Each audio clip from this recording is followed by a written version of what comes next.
This is the summary created from the video. Lecture 24, Exception Handling II. The current topic focuses on exception handling in Java, exploring advanced features beyond the basic try-catch mechanism already discussed.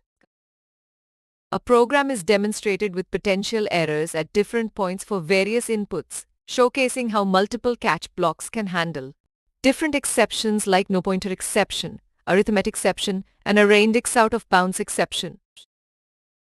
Multiple errors can also be handled by a single catch block with the exception class, providing simplicity but sacrificing handling specific exceptions individually.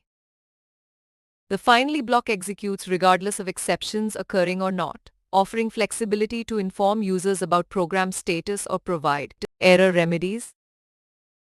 Java allows programmers to throw exceptions explicitly using the throw clause and create custom exception classes to raise specific exceptions.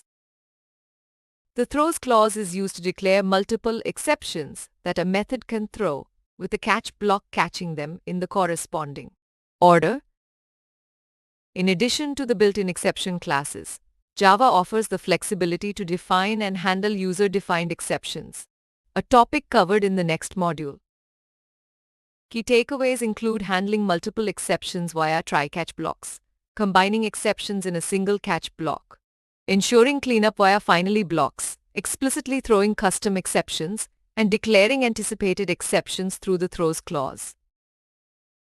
Please stay tuned for more summary videos.